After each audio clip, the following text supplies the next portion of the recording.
Now, let's begin. Vincent Cummings had spent 23 years making problems disappear for his country. As a SEAL Team 6 operator, he'd conducted operations in 17 countries that officially never happened, eliminated threats the public would never know existed, and walked away from situations that would have broken ordinary men. He'd retired 3 years ago with enough commendations to fill a wall and enough classified secrets to fill a cemetery. None of it prepared him for the phone call that came at 2:47 a.m. on a Tuesday in September. Mr. Cummings, this is Mercy General Hospital. Your son Marcus has been admitted with multiple gunshot wounds. You need to come immediately. Vincent's hands were steady as he dressed, the same mechanical precision that had served him through 100 missions. Beside him, his wife Marla was already throwing on clothes, her face drained of color. They didn't speak during the drive. There was nothing to say yet, and Vincent had learned long ago that silence was often the best response to chaos until you understood the battlefield. The hospital's fluorescent lights were too bright, too sterile. A doctor with tired eyes and blood-stained scrubs met them in the waiting area. I'm Dr. Hendricks. Your son was shot 12 times. We've stabilized him, but... She paused, and Vincent recognized that pause. He'd heard it before from field medics delivering bad news. The bullets severed his spinal cord. He's paralyzed from the waist down. Marla's knees buckled. Vincent caught her, holding her upright while his own world tilted on its axis. Can I see him? Marcus looked small on the hospital bed, tubes and wires connecting him to machines that beeped and hummed. His eyes were open, staring at the ceiling. He was 20 years old, a junior at State University studying engineering, carrying a 3.8 GPA. He volunteered at a community center on weekends. He'd never been in trouble, never even gotten a speeding ticket. Dad, Marcus's voice cracked. Daddy, I can't feel my legs. Vincent took his son's hand, and for the first time in 2 decades, he felt something inside him break. Not his composure. He'd never show that. But something deeper, something he'd kept locked away since the day Marcus was born. The promise he'd made to keep his son safe from the darkness he'd spent his career wading through. Tell me what happened, Vincent said quietly. Marcus's eyes filled with tears. I was driving home from Josie's place. The cops pulled me over.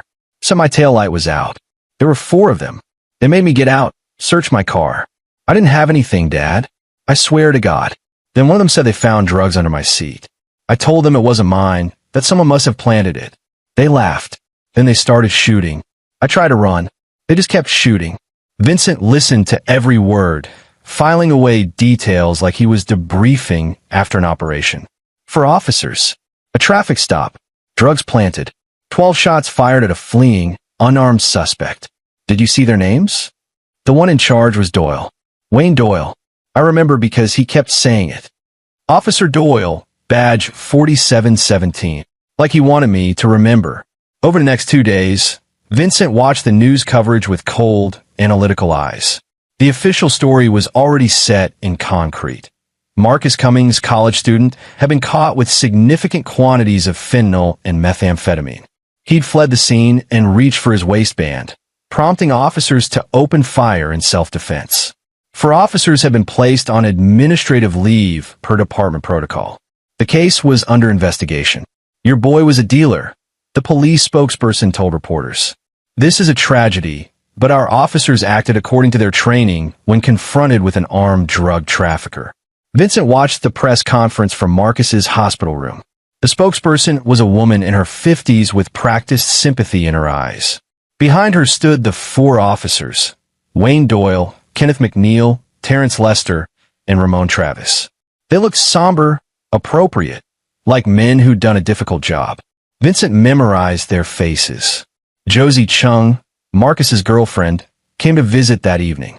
She was a slight Chinese-American girl studying pre-med, with the kind of fierce intelligence that reminded Vincent of Marla. She sat beside Marcus's bed holding his hand, crying silently. They're lying, she said to Vincent. Marcus doesn't even drink. He's never touched drugs. We were at my apartment studying for our organic chemistry exam. He left at 11 to go home. That's it. Did anyone see him leave? My roommate, Lucy Mackey. She was in the living room. Vincent made a note. Witnesses. Timeline. The scaffolding of truth that would eventually collapse the structure of lies. Dr. Hendricks confirmed Marcus's tox screen came back completely clean except for the anesthesia from surgery. No drugs in his system whatsoever, she told Vincent privately. I've already submitted my report to the hospital administration. Will that report make it to the police investigation? She met his eyes, and he saw the answer there. The quiet complicity of institutions protecting their own. Vincent requested the body camera footage through his lawyer. The department stalled, citing the ongoing investigation. He filed a Freedom of Information request. Denied. He reached out to contacts in the federal government. Calls went unreturned. The walls were going up, and they were going up fast. On the third day, a man in an expensive suit arrived at the hospital and introduced himself as Alan Michael, Assistant District Attorney. He had the kind of polished confidence that came from winning cases, not from seeking truth. Mr. Cummings, I understand this is difficult, but the evidence is quite clear. Your son was caught with a substantial quantity of narcotics. The officers feared for their safety. No charges will be filed against them. My son is paralyzed, Vincent said quietly. He was shot 12 times while running away. He was fleeing the scene of a crime. Alan Michael's tone suggested the conversation was over. I'm sorry for your loss, but the law is the law. Loss. Vincent's voice remained level, but something in his eyes made the ADA take a step back. My son isn't dead, Mr. Michael, and this conversation isn't over. That night, Vincent made a call to an old teammate. Charlie Matthews had left the teams around the same time Vincent had, but unlike Vincent, Charlie had gone in a private security and investigation. He ran a small firm that specialized in finding things people wanted to stay hidden. I need everything, Vincent told him. Wayne Doyle, Kenneth McNeil, Terrence Lester, Ramon Travis.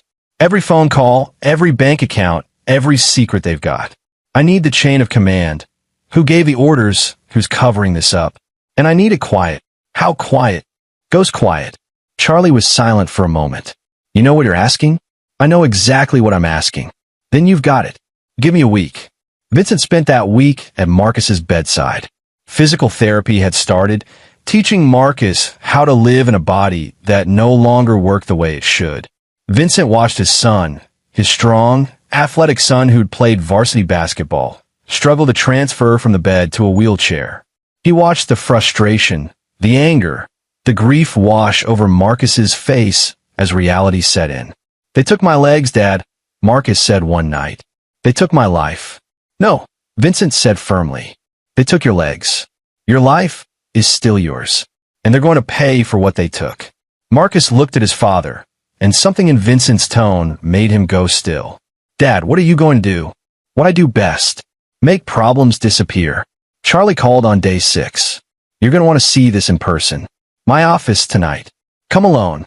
Charlie's office was in a nondescript building in an industrial part of town. The front was a legitimate security consulting firm. The back office, where Charlie did his real work, was a different story. 3 computer monitors covered one wall, file cabinets lined another, and a whiteboard was filled with photos and connections drawn in different color markers. Wayne Doyle, Charlie began, tapping the photo of a man in his 40s with a square jaw and cold eyes. 15 years on the force. 3 excessive force complaints, all dismissed. 2 questionable shootings before this one, both ruled justified. He's got expensive tastes, drives a BMW he can't afford on a cop's salary, owns a boat, takes vacations to places that cost more than his annual income. Where's the money coming from? That's where it gets interesting. Charlie pulled up a series of bank statements. Kenneth McNeil, Terrence Lester, Ramon Travis, they all have the same pattern. Deposits that don't match their salaries. But they're smart about it. Small amounts, irregular intervals, different sources. I had to dig deep to find a pattern. What pattern? Charlie switched to a different screen showing dates and amounts. Every time there's a drug bust in their precinct, money starts flowing within a week. Small amounts to different accounts, but always within 7 days of seizure. They're skimming from the evidence room. Vincent studied the screen. How much? Over the past 3 years? Conservatively, $500,000. But here's the thing. That's just what I can trace. The actual amount is probably double or triple that. Who else is involved? Charlie added more photos to the board. Captain Stephen McDowell, their direct supervisor. He signs off on all the evidence logs. Justin McIntosh, evidence room supervisor. Zachary Thompson, department's quartermaster. And then there's this guy. He tapped a photo of a man in an expensive suit with silver hair. Daniel Wilkerson. He's internal affairs. Internal affairs isn't on it. Wilkerson isn't just in on it. Near as I can tell, he's the architect. He's the one who makes complaints disappear, who buries investigations, who keeps the whole operation running smooth. And he's been doing it for a decade. Vincent stared at the board, at the web of corruption spreading like a cancer through the department. How did Marcus end up in the middle of this? Wrong place, wrong time. Your son's route home from his girlfriend's apartment goes right through their territory. My guess.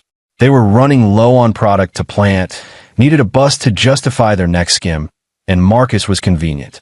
College kid, no record, wouldn't be hard to frame.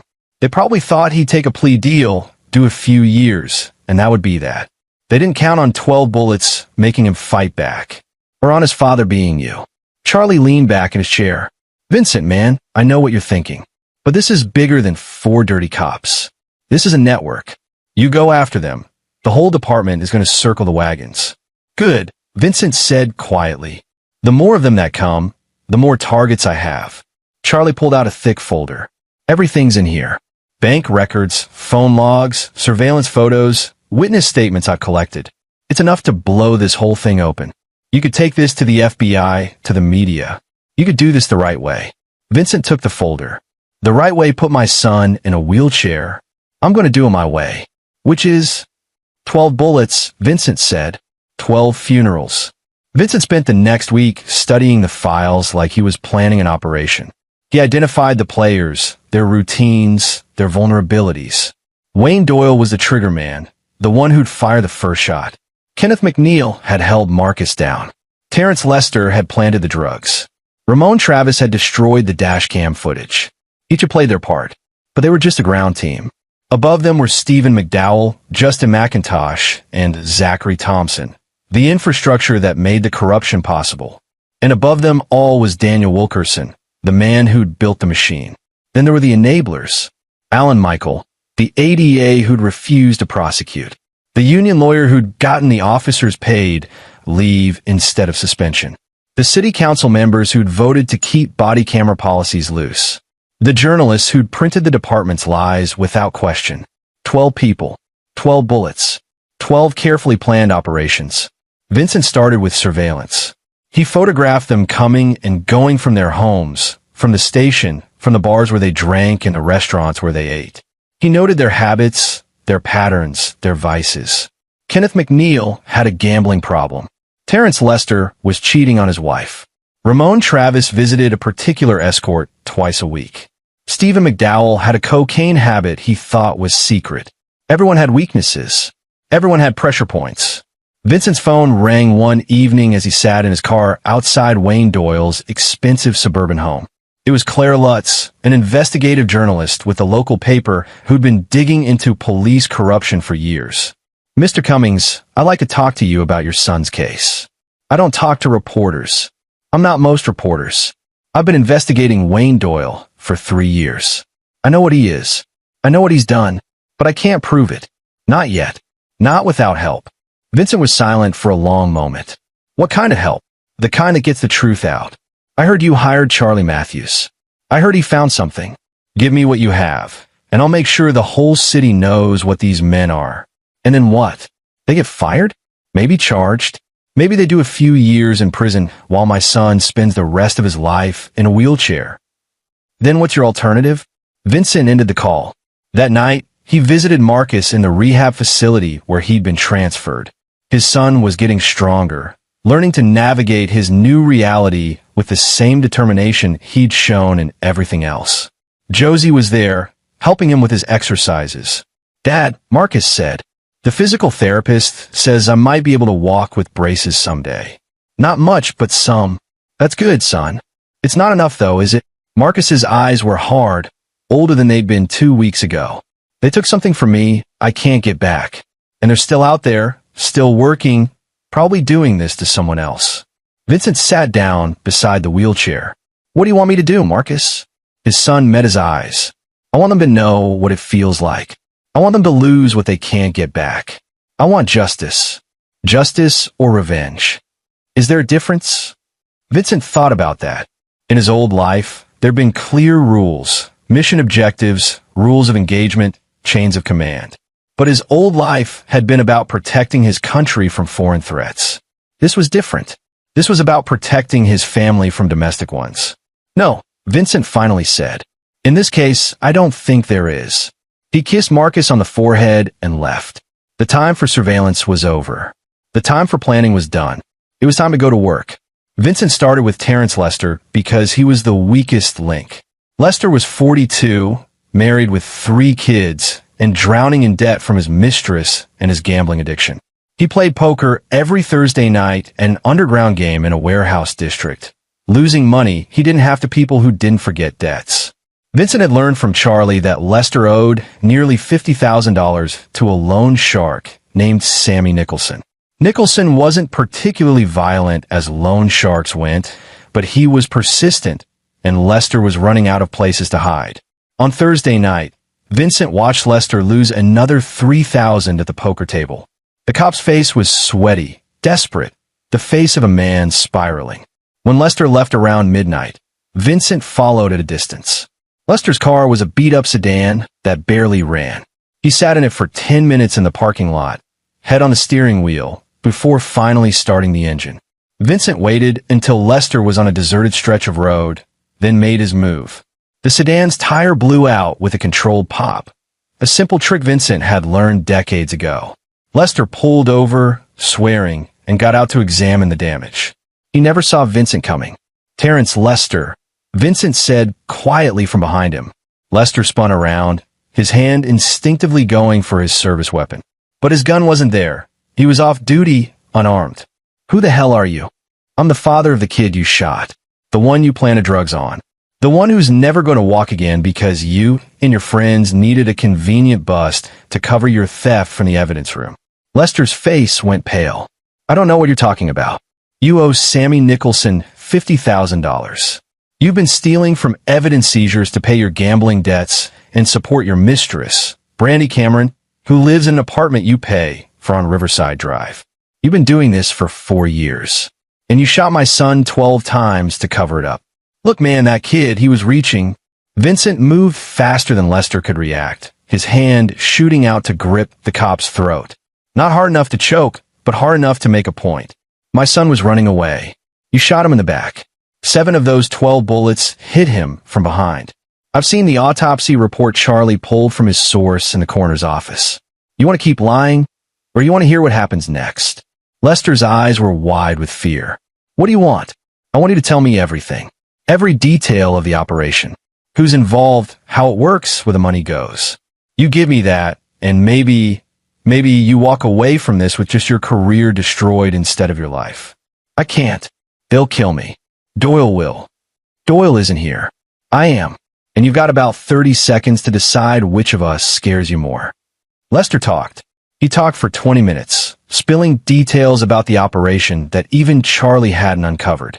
How Daniel Wilkerson in Internal Affairs had set up the whole system. How they'd been doing it for 8 years, not 4. How at least 15 other cops were involved. How they'd framed dozens of people, ruined hundreds of lives. The drugs you planted on Marcus, Vincent said. Where did they come from? Evidence room. Macintosh signs them out as destroyed, but we keep them for the next bust. It's all logged, all clean on paper. And the shooting? Was that planned? No, man, that went wrong. We were just supposed to scare him, make the arrest standard frame job. But Marcus fought back, started yelling about calling his lawyer. Doyle panicked. Once the first shot was fired, we all had to join in. Make it look justified. 12 bullets isn't justified. I know. Jesus, I know. I see that kid's face every night. I didn't want any of this. I just needed money. It started small, just skimming a little here and there. Then it got bigger, and then I was in too deep to get out. Vincent released his grip. Here's what's going to happen. Tomorrow, you're going to call in sick. You're going to take your family, and you're going to disappear for a while. You're not going to warn Doyle. You're not going to call Wilkerson. You're not going to tell anyone anything. You're going to vanish. Understand? And if I do that, then maybe you get to keep your legs. Maybe you get to keep your freedom. But if I find out you warned them, if I find out you made a single call. Vincent leaned in close. I've spent 23 years learning every way there is to hurt a person without leaving a trace. Don't test me. Lester nodded frantically. One more thing, Vincent said. You're going to write a confession. Everything you just told me. Names, dates, amounts. You're going to sign it, date it, and you're going to give it to me. Think of it as insurance. You stay quiet. The confession stays hidden. You talk, it goes to the FBI, the media, and everyone you're afraid of. Okay. I'll do it. Vincent handed him a laptop. Start typing. While Lester wrote his confession, Vincent made a call. Claire Lutz. This is Vincent Cummings. You said you wanted help. Meet me at the Riverside Diner in 2 hours. Bring a camera. By dawn, Terrence Lester was on a bus to his sister's house in Montana with his family. A signed confession was in Vincent's safe, and Claire Lutz had enough details to start building her story. It wasn't enough yet. Not for publication, not for prosecution, but it was a start. 1 down, 11 to go. Vincent's next target was Justin McIntosh, the evidence room supervisor. McIntosh was 55, divorced, living alone in a rundown apartment near the precinct. He had a different kind of weakness, guilt. Charlie's investigation had uncovered that McIntosh had a daughter who died of a drug overdose 5 years ago. Since then, he'd been attending NA meetings, supposedly clean, supposedly reformed. But he was still helping distribute the same poison that had killed his child. Vincent found him at a Tuesday night meeting in a church basement. He waited until the meeting ended, and McIntosh was walking to his car alone. Justin McIntosh. The older man turned, wary. Do I know you? I'm Vincent Cummings. Marcus Cummings is my son. You signed out the drugs that were planted on him. The same drugs that killed your daughter, Amy. How do you live with that? McIntosh's face crumbled. I didn't know they were going to hurt anyone. I just signed papers. You just enable murderers and drug dealers while pretending to be a recovering addict. While lying to the people in that meeting who actually want to get clean. How many Amy's have you helped create, Justin? How many kids have died because you let dirty cops steal evidence and put it back on the streets? I didn't have a choice. Wilkerson said if I didn't cooperate, he'd make sure I was charged as an accessory to Amy's dealer. He said I'd go to prison. So instead you became an accessory to everyone else's dealer. You've got a choice now, Justin. You can keep being Wilkerson's puppet, or you can do what you tell everyone in those meetings you're doing. Make amends. Ow! You're going to document everything. Every evidence bag that went missing, every false destruction order, every dirty cop who came through your door. You're going to build a paper trail that leads straight to Wilkerson. And then you're going to testify. They'll kill me. Maybe. But at least you'll die clean. Isn't that what you tell yourself? One day at a time, one truth at a time. Or you can keep lying, keep enabling, and live with the knowledge that my son is in a wheelchair because you were too scared to do the right thing. McIntosh broke. He didn't just break, he shattered. Fell to his knees right there in the parking lot and sobbed like a child. Vincent watched without pity. He'd seen men break before, in interrogation rooms and on battlefields. This was just another battlefield. Okay, McIntosh finally whispered. Okay, I'll do it. I'll help you. Good. Start tomorrow. Document everything, but don't change your routine. Act normal. When I need the evidence, I'll contact you. Vincent left him there crying in the parking lot. 2 down, 10 to go. But the next targets wouldn't be so easy. Lester had been desperate and weak. McIntosh had been guilt-ridden and broken. The others were harder men, more dangerous, more committed to protecting their empire. Vincent was going to need to get creative. Kenneth McNeil was the muscle of the operation, 6'3", 230 pounds of mean. He had a reputation in the department as someone you didn't cross. For excessive force complaints, 3 bar fights, 1 domestic violence charge that had mysteriously disappeared. He was the enforcer, the one who made sure nobody talked out of turn. Vincent couldn't approach McNeil directly. The man was too dangerous, too alert, too connected. He needed a different strategy. McNeil's ex-wife, Velma Hodges, lived in a small house on the east side with their teenage daughter. Vincent had learned from Charlie that McNeil was 6 months behind on child support, that he'd threatened Velma when she tried to take him to court, that he came around drunk sometimes and caused scenes.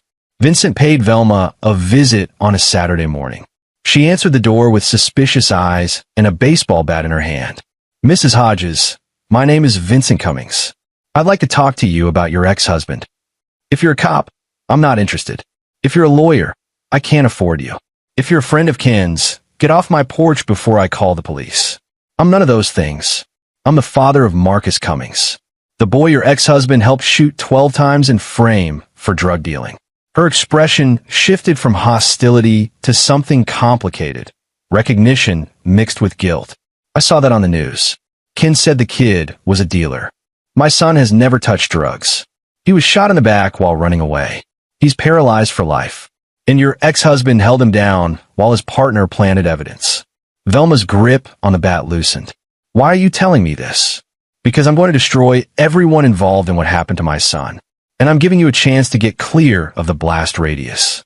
Take your daughter, file for sole custody, get a restraining order, and disappear. I'll pay for a lawyer, pay for relocation, pay for whatever you need. But you need to do it now before this gets ugly. In exchange for what? Information. Everything you know about Ken's activities, his associates, his routines, and a statement about his threats and violence toward you.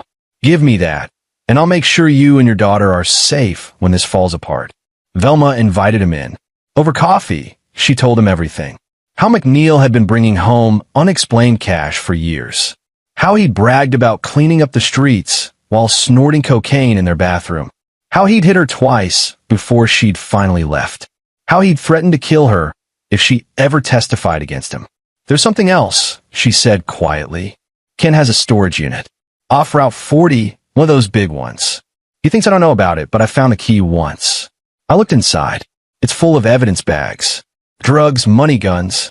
Enough to stock a small cartel. Did you tell anyone?" "Who would I tell? The police?" "Ken is the police.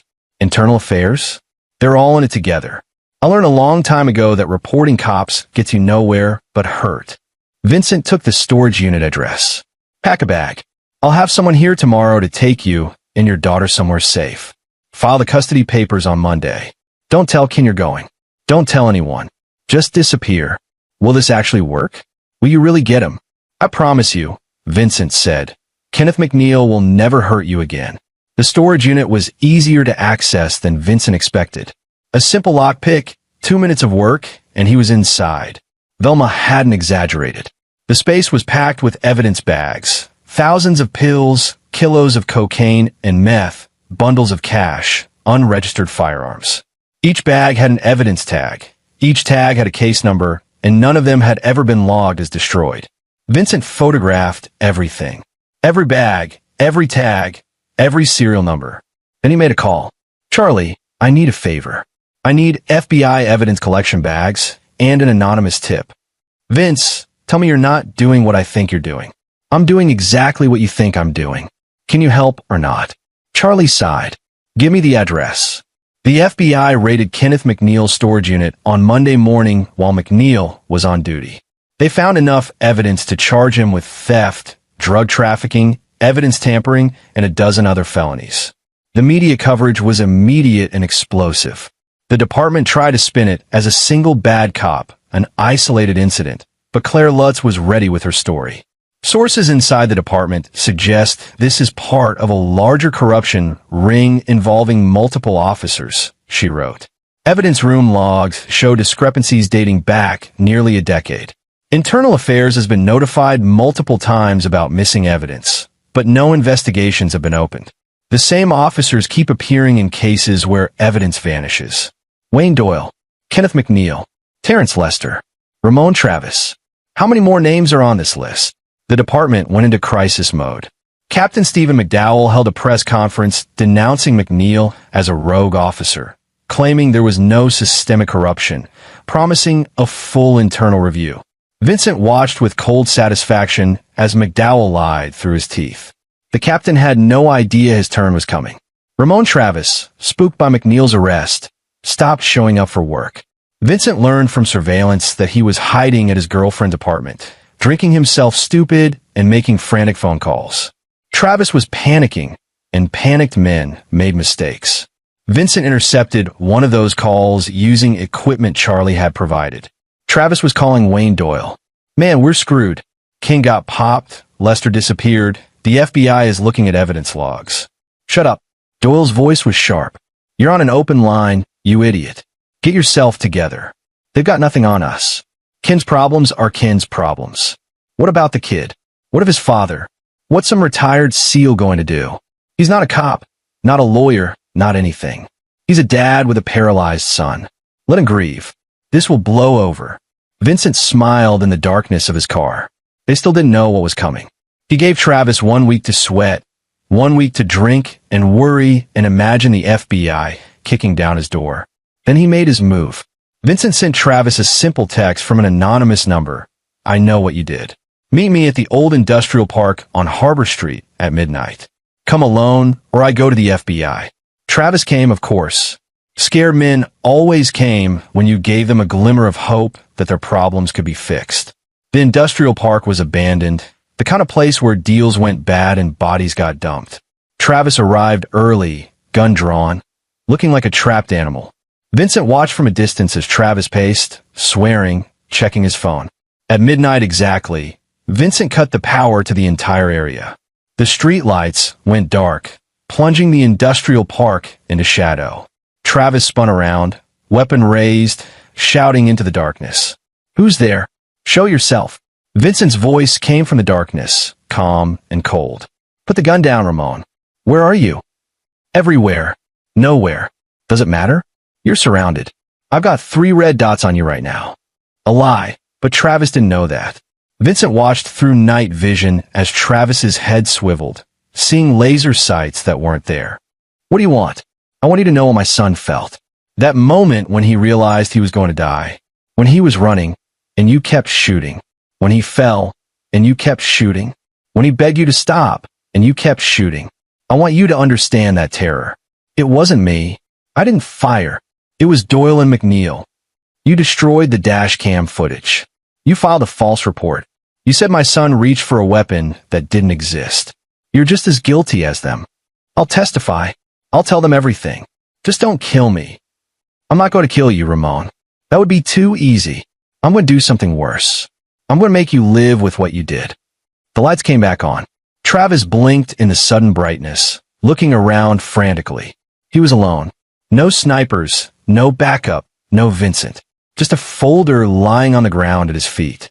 Inside the folder was everything. Photographs of a storage unit before the FBI raid, copies of evidence logs with his signature, bank records showing deposits matching seized amounts, and a burner phone with a contact labeled FBI. A note was paper-clipped to the first page. "You have 24 hours to call that number and tell them everything. If you don't, these documents go to Doyle and he'll know you're the leak. Choose, prison or a bullet. Either way, you pay." Travis made the call. By morning, he was in FBI custody, singing like a canary about everything he knew, which was considerable. He gave them dates, amounts, names.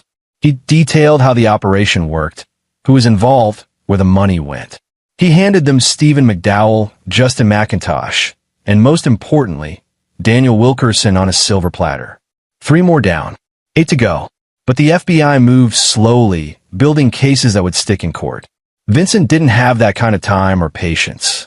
While the federal investigation ground forward, he went after the rest of the network personally. Captain Stephen McDowell was untouchable by conventional means. He had friends in city government, connections with the mayor's office, and enough political capital to weather most storms.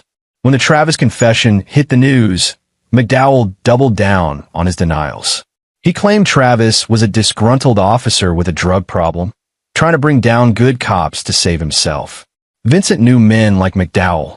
They were believers in their own immunity, certain that their position made them invulnerable.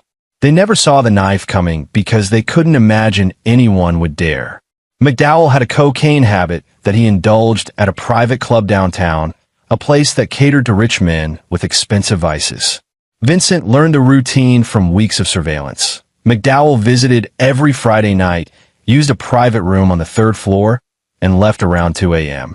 Vincent befriended one of the club's bartenders, a young man named Javier Webster, who supplemented his income by providing discreet services to clients. For $1,000, Javier agreed to switch McDowell's usual supply with a different powder, not cocaine, but fentanyl cut to look identical. "Won't that kill him?" Javier asked nervously. "That's the idea," Vincent replied. But Javier balked at the last moment, threatened to go to the police. Vincent had expected this. He'd learned that Javier had an outstanding warrant in another state for distribution. One call, and Javier's life would implode. "You've got a choice," Vincent told him. "Help me, or I make that warrant active and you spend the next decade in prison. Your call." Javier helped. Friday night, Stephen McDowell snorted what he thought was cocaine in his private room at the club. Within minutes, he was convulsing. The overdose killed him before the ambulance arrived. The autopsy showed a lethal dose of fentanyl in his system. The media reported it as a tragic accident. A police captain with a hidden addiction, a casualty of the opioid epidemic he'd sworn to fight. Vincent felt no guilt. McDowell had helped put that poison on the streets. Now it had claimed him just like it had claimed thousands of others. For down. 7 to go. The FBI investigation was picking up speed. Daniel Wilkerson was arrested at his home, charged with corruption, racketeering, and conspiracy. He immediately lawyered up and refused to cooperate, but the evidence against him was overwhelming. Travis had given them everything, and McIntosh was providing documentation that backed it all up. Wayne Doyle went into hiding. He took a leave of absence from the department, citing stress, and disappeared into the wind. Vincent had expected this. Men like Doyle were survivors. They knew when to run. But Doyle made a mistake. He went to his boat, a 40-foot cabin cruiser docked at a marina 30 miles up the coast. He thought he was safe there, that nobody knew about it. He was wrong. Charlie had tracked the boat's purchase to a shell company Doyle used for his side income. Vincent found him there on a Wednesday night, drunk and alone, staring at the dark water. "Wayne Doyle," Vincent said, stepping onto the deck. Doyle spun around, reaching for the gun at his waist. Vincent was faster. He had his own weapon drawn before Doyle's hand even touched metal. "Don't," Vincent said quietly. "We both know you're not fast enough." Doyle's hand froze. "You're Cummings." "That's right. You've been doing this. All of it." Lester, McNeil, Travis, McDowell. I want you to understand something, Wayne. Everything that's happened to you and your crew, that's what you did to my son. You destroyed his life for no reason. You shot him 12 times. You paralyzed him. You framed him as a drug dealer. You took everything from him. He shouldn't have run. Vincent's finger tightened on the trigger, but he forced himself to stay calm. You planted drugs on an innocent kid to cover your theft.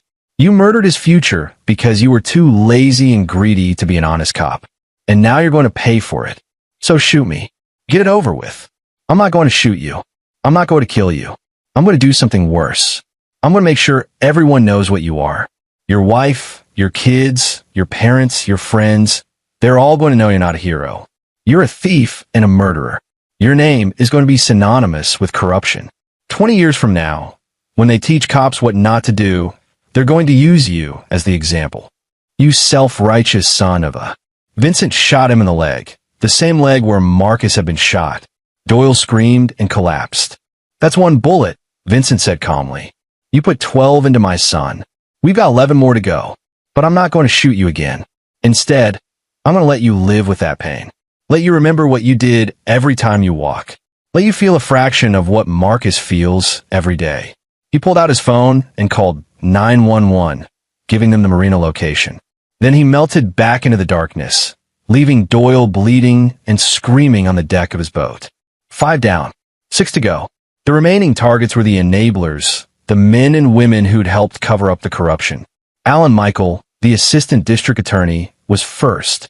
Vincent had learned that Michael had taken bribes to dismiss cases, to look the other way when evidence didn't add up, to protect dirty cops in exchange for campaign contributions and political favors. Vincent couldn't touch Michael directly. The man was too visible, too connected, too careful. But everyone had secrets, And Michael's secret was that he had a girlfriend on the side. Not unusual for a married politician, but this girlfriend was only 19, barely legal, and a former confidential informant in one of his cases. The relationship was both unethical and potentially illegal. Vincent didn't have to do much. He simply provided the evidence of the affair to Michael's wife, a woman named Deborah Cowan-Michael, who was herself a prominent attorney. He also sent it to the State Bar Association with documentation showing Michael had used his position to keep the girlfriend out of legal trouble. Deborah divorced him within a week. The Bar Association opened an investigation. When that investigation uncovered the bribes and the corruption, Alan Michael was disbarred and charged with multiple felonies. His political career was over, his marriage was over, and his freedom was likely over too. 6 down. 5 to go.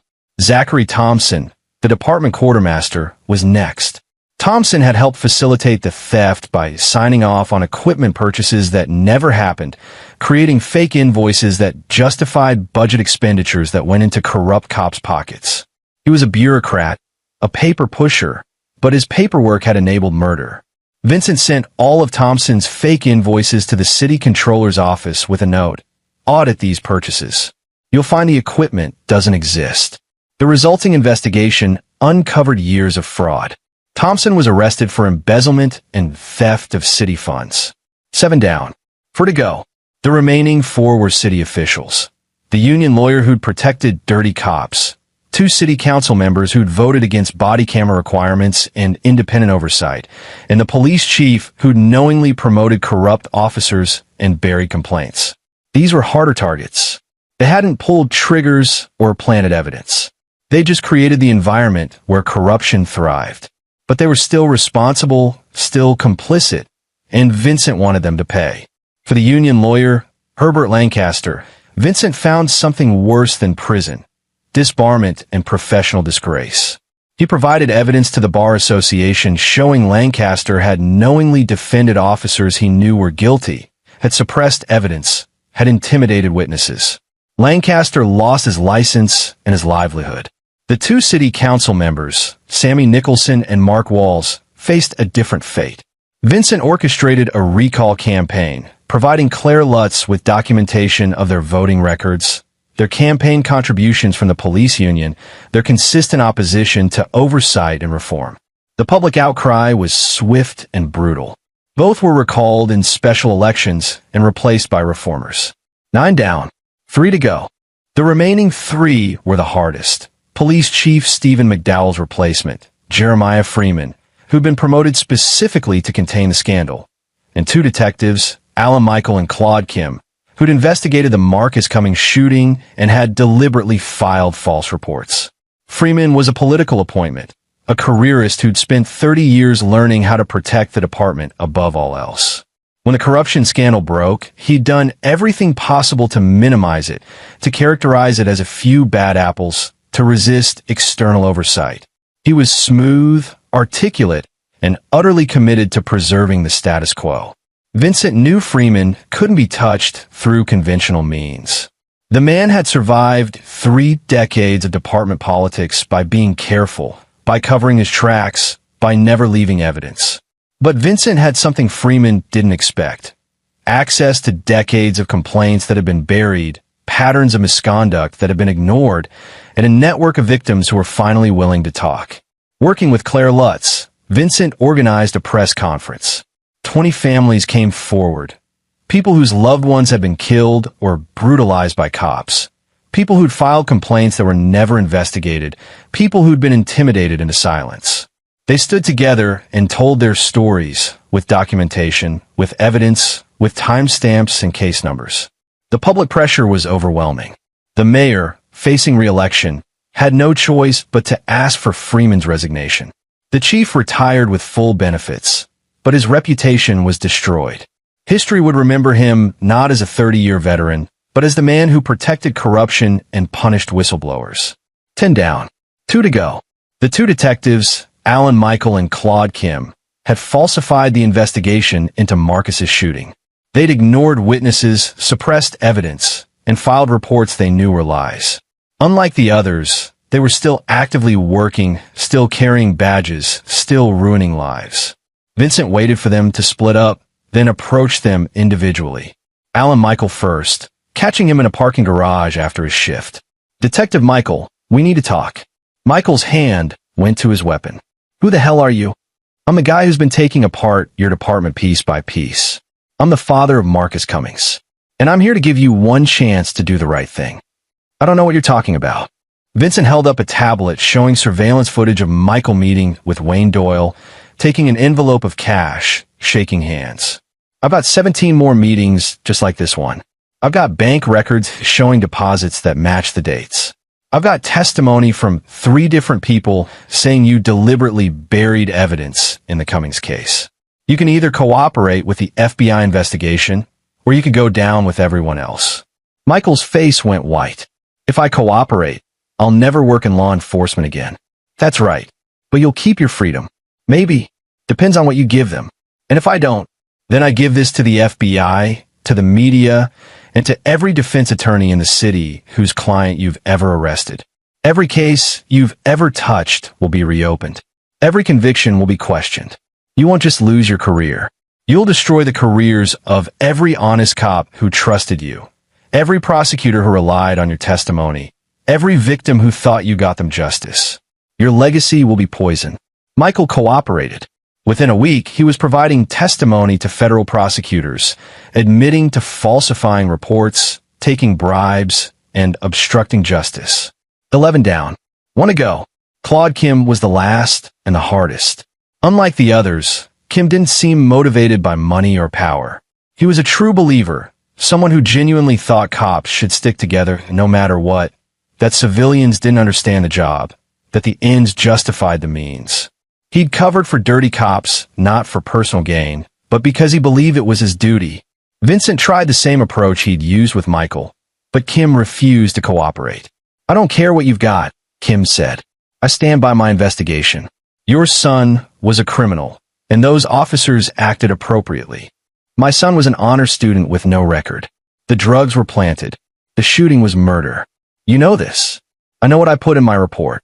Then you're a liar and a criminal." Kim smiled. "Prove it." Vincent realized Kim was never going to break, never going to admit wrongdoing, never going to cooperate. Men like Kim were rare, genuinely committed to their twisted sense of loyalty, willing to go down with the ship rather than admit they were wrong. So Vincent gave him what he wanted. He provided all the evidence against Kim to the FBI, to the media, to internal affairs, knowing it would trigger a lengthy investigation. Kim would spend years fighting the charges, years in legal limbo, years watching his colleagues get convicted while he maintained his innocence. And eventually, when the weight of evidence became overwhelming, he'd be convicted too. But the conviction wouldn't be Vincent's victory. The victory was watching Kim spend years as a pariah in the department he devoted his life to, watching other cops turn against him, watching his reputation disintegrate slowly instead of all at once. For a man whose identity was wrapped up in being a cop, that slow death of reputation would hurt more than any bullet. 12 down. 12 people whose lives have been destroyed or forever altered. 12 people who'd paid for 12 bullets. The trial of Daniel Wilkerson began 9 months after Marcus was shot. The federal prosecutors had built an overwhelming case. Testimony from Terrence Lester, Ramon Travis, and Justin McIntosh. Documentation of stolen evidence and financial transactions. Forensic analysis of evidence room records. Testimony from dozens of victims whose cases had been corrupted. Vincent sat in the courtroom every day, watching Wilkerson try to maintain his composure as witness after witness dismantled his defense. The man who'd built a machine of corruption, who'd thought himself untouchable, was being pulled apart piece by piece. Marcus sat beside his father in the wheelchair he'd learned to navigate with grace, Josie holding his hand. He'd returned to school, was managing his coursework, was learning to live with his new reality. But the anger was still there, the sense of injustice, the knowledge that nothing would ever be the way it should have been. On the day of the verdict, the jury took less than 4 hours to find Wilkerson guilty on all counts. The judge sentenced him to 25 years in federal prison. As the marshals led him away, Wilkerson's eyes met Vincent's across the courtroom. No words were spoken, but the message was clear. I know what you did. Vincent stared back without expression. Let him know. Let them all know. Outside the courthouse, Claire Lutz was waiting with her camera crew. Mr. Cummings, do you feel justice has been served? Vincent thought about that question. Justice would have been Marcus walking out of that courtroom on his own two legs. Justice would have been none of this ever happening. Justice would have been a world where dirty cops didn't exist, where kids like Marcus didn't get shot for being convenient targets. But this was something. This was accountability. This was consequence. This was proof that even powerful men could fall if someone was willing to push them. Justice is a start, Vincent said. My son will never walk again. These men will spend years in prison, but they'll eventually get out. Some of them are already out, but they've lost what they valued most. Their power, their reputation, their ability to hurt people with impunity. That's not justice, but it's something. Do you have any regrets about how you handled this? Vincent thought about the methods he'd used, the lines he'd crossed, the things he'd done that no court would ever sanction. He thought about Captain McDowell dying of an overdose, about Wayne Doyle's shot and bleeding on his boat, about all the ways he'd operated outside the law to achieve what the law couldn't or wouldn't do. No, he said simply. No regrets.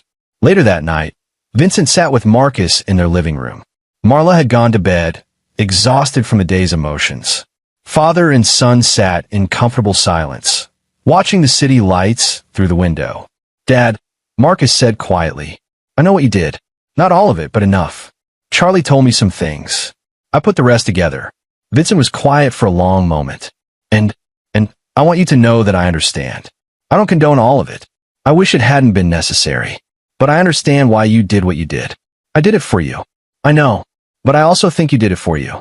For Josie, for Mom, for everyone else who's been hurt by these people.